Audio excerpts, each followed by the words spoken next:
So I'm inside my bedroom right now. Grab a blanket. Ah!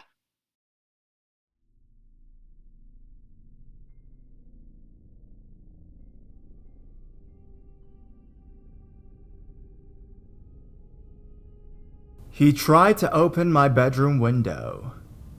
Just to give you some background information, I am a 29-year-old female, and this happened to me 4 years ago. My family lived on a farm in rural outback Western Australia, in a modest looking wooden farmhouse.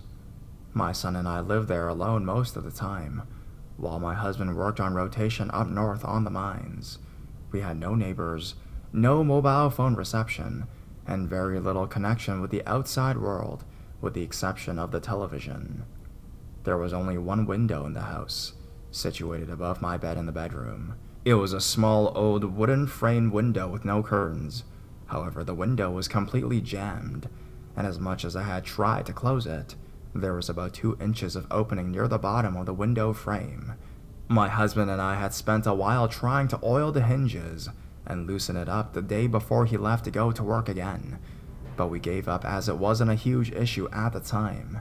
Fast forward to a couple of nights later, I am standing in front of the television doing the ironing and watching Sex and the City reruns while my son is asleep in my bed. As I walk up the hallway to enter the laundry to grab another load of washing, I pass my bedroom and pop my head in to check on my son.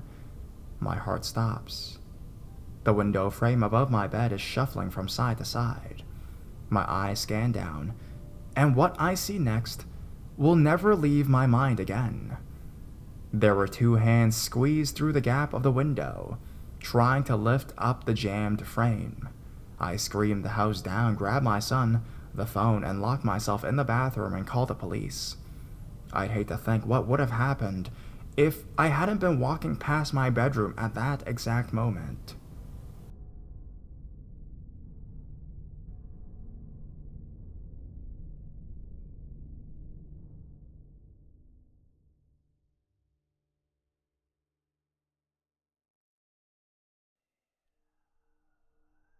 Stranger in my bedroom.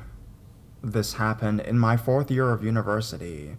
I had moved from abroad on an exchange year and was living in student accommodation in England. The building was an old factory converted into student housing. It had 4 floors and was square, with a courtyard in the center. Each floor had a connecting corridor that would run from one side of the building to the other. The corridor was then separated in 8 self-contained flats of 4 bedrooms. The separations between the flats were locked fire doors. These doors could only be opened by breaking a fire seal or by having a master key, which would set off an alarm. As experienced in the first few weeks when students were trying to sneak into other flats without having to go through the courtyard, each fire door had a see-through window from one flat to the other. It was sometimes in the spring break of 2005. All the local students had gone home for Easter, but I couldn't afford the plane ticket back to visit my parents. I was alone on my floor, except for a few students in another aisle of the building who were sharing a flat together. I was actually relishing having the whole flat for myself, without the endless parties and general mess that comes with shared student accommodation. Actually having time to write my dissertation and maybe grab a decent night's sleep without anyone screaming or switching corridor lights in the middle of the night. The bedroom doors had big gaps underneath and the light could wake you, and as my bedroom was next to the fire door dividing the flats, I could enjoy my flatmates and neighbors' antics. That evening, I watched a movie on my computer lights out, probably Silence of the Lambs or Big Fish, as these were the only 2 DVDs I owned at the time. Then I turned off the computer and went to bed. Now remember, the whole floor is empty of students. No lights coming from corridors or kitchens. No lights in my bedroom and blackout curtains drawn. My flatmates are with their families and there is no noise in the building. I am confident that I have locked the main entrance and my bedroom door, and I do not need to worry about the fire doors as they are locked and alarmed. I feel safe. How wrong I was. In the middle of the night, I wake up and feel a presence in the room. It's hard to describe, as I actually cannot see. But on instinct, I do not move or make a sound, well, except for my heart pounding.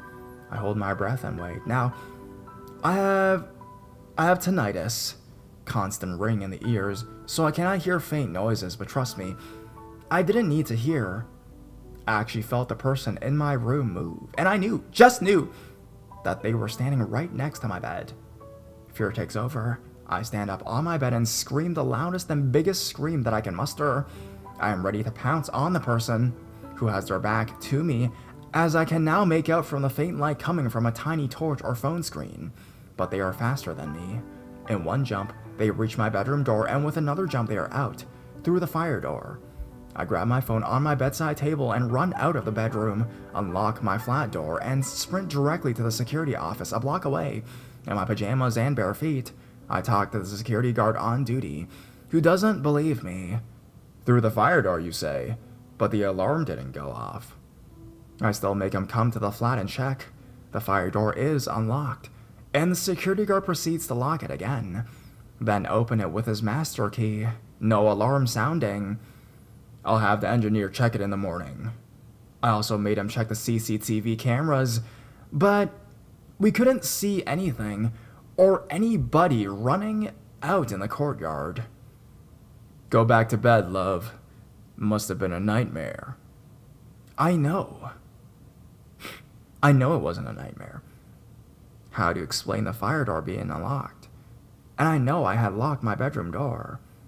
And if no one had exited the building, did it mean that the person was still within the building? From that point on, and until the end of the academic year, I did not sleep without my phone on me, and I pushed my chair against my bedroom door to prevent anyone opening it. I also learned to love my noisy flatmates. It meant I wasn't alone. I never found out who it was. My flatmates thought it was a previous student with a double of the flat keys, looking for loots in what they thought would be an empty building, and sometimes joked that it was a secret admirer who had come to observe me in my sleep. Well, we'll never know. And honestly, I prefer not to.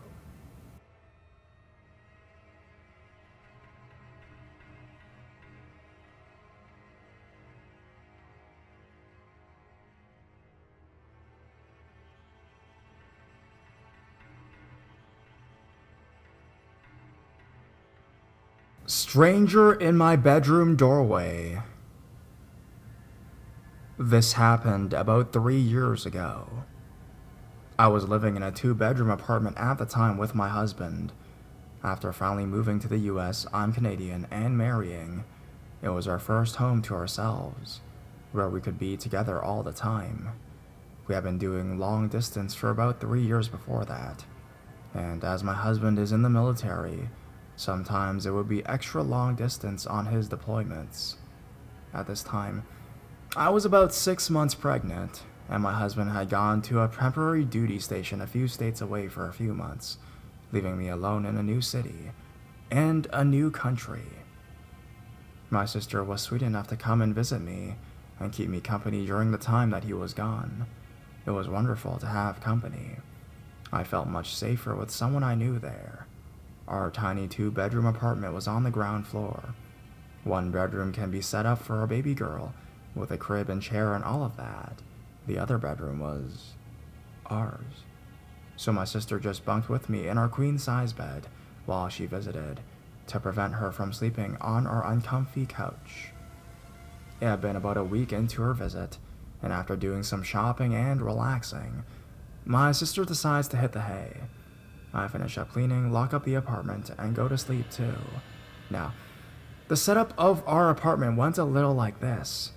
There was the front door you could access through the hallway, which opened right into our kitchen to the right, and our laundry room to the left. This was also connected to our living room, so it was a wide open space. The nursery was off to the left, our bedroom to the right, and we had a sliding glass door at the back of the living room that opened up onto a small concrete patio and some grass. It was about 4 a.m., and being extremely rotund, I was a light sleeper.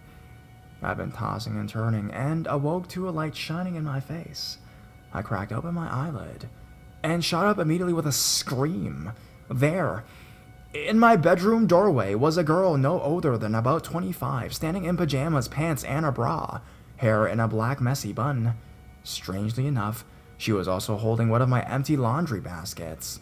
The door was open and the kitchen lights were blaring into my room. My sister sat up and said, "Oh my God!" My hand reflexively went to my belly. I think I probably peed a little myself out of terror and pregnancy. I didn't have a gun or a knife around, so I sat there fat and helpless and terrified. The girl took a step back and stammered, I think I'm in the wrong apartment. Sorry. My sister takes medications to help her sleep, and she was kind of out of it, and being Canadian doesn't help. "Oh, it's okay, it's okay," she said, and she went back to sleep, right back to sleep. The girl backed up and immediately sprinted out of my apartment through my front door, only in her bra and still holding my damn laundry basket. I sat there frozen for a good 15 minutes, as the light from the sunrise started filling my room.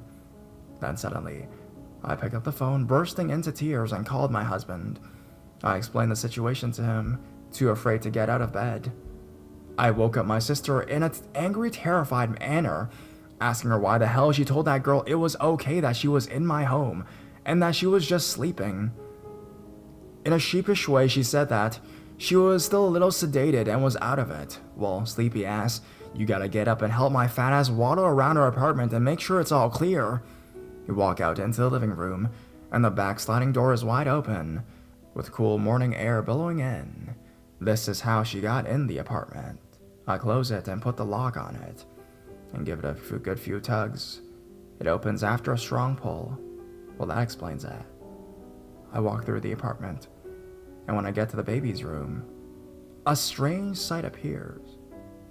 Some of my baby's clothes were on the floor. Her dresser drawers open and clothes scattered, and there was a tiny black bra on the floor. My sister and I were certainly not A-cups, so this wasn't ours. After checking through her suitcase, we realized that our intruder had taken off her bra and put on my sister's bra. There was also no shirt to be found, so we have no idea whether she entered the apartment without a shirt or not. And finally, the clothes I had folded in my laundry basket on top of the dryer had been dumped on the floor. And none of the clothes were taken, but the basket was gone. I opened our front door and peeked into the hallway, and no basket was there. My sister and I concluded that this must have been some drunk or a strung-out girl who had wandered in. I called that morning and reported it to the landlord and got them to replace the back lock. So, weird bra-stealing laundry basket thief who probably thought she was intruding on a lesbian couple, let's not meet again.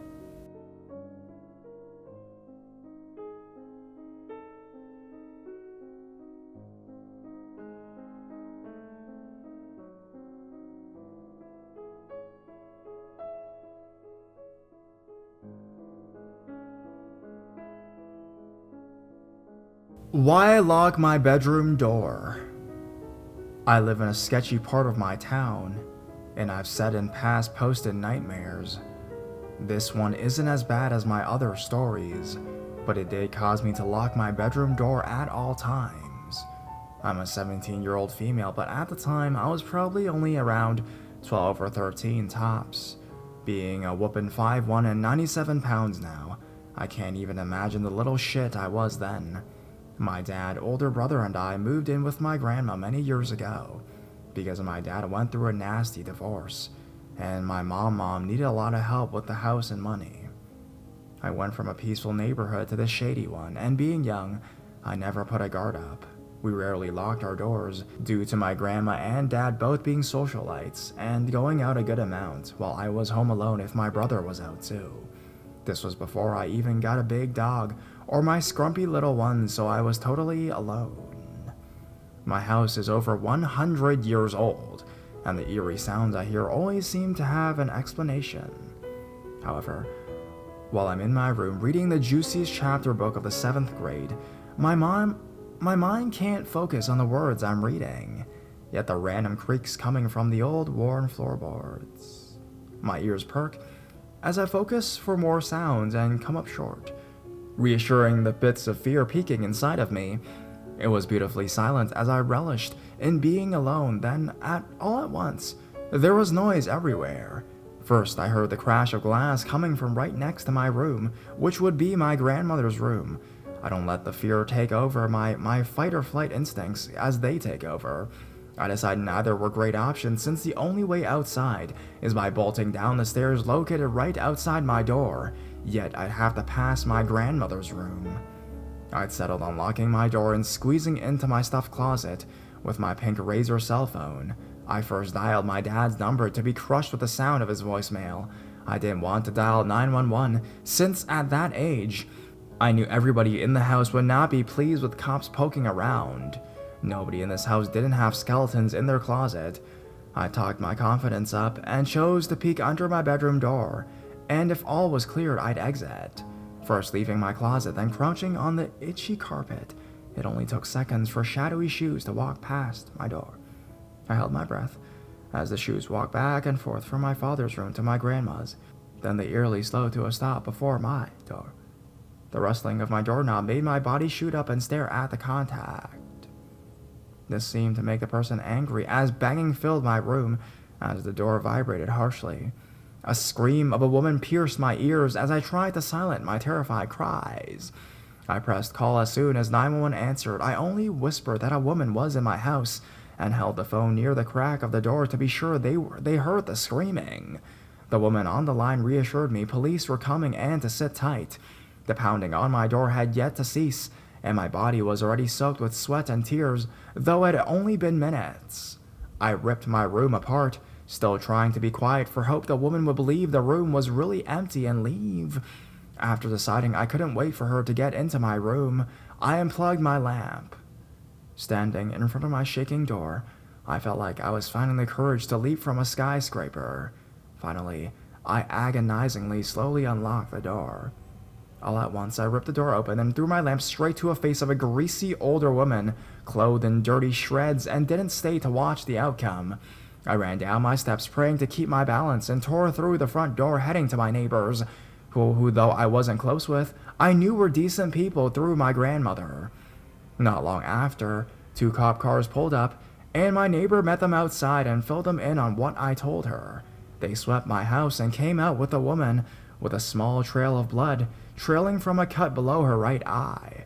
Her weak, disheveled appearance made me feel a bit guilty, as I probably could have just ran past her. This was until hours later, after talking to the police and my father. He sat me down in the kitchen. My dad told me I did good and to not feel bad. I told him I didn't want to hurt the woman. I didn't have to hurt the woman. And the cops told me she was confused and battered. He then told me that the police didn't. The woman did not try to steal anything, even though both bedrooms she did enter were greatly disheveled. He informs me that she had a paring knife and a needle that was filled with a not yet known substance. We were later informed that she confessed to breaking in to steal items to sell for drugs. Her needle was filled with some sort of mixture of street drugs. We soon got our first dog, Ben, who has come to my rescue more than once since. Also, it's been quite a habit for me now to constantly have my door locked. It began as only when I sleep. However, I kept feeling eerie just being in my room while it was quiet.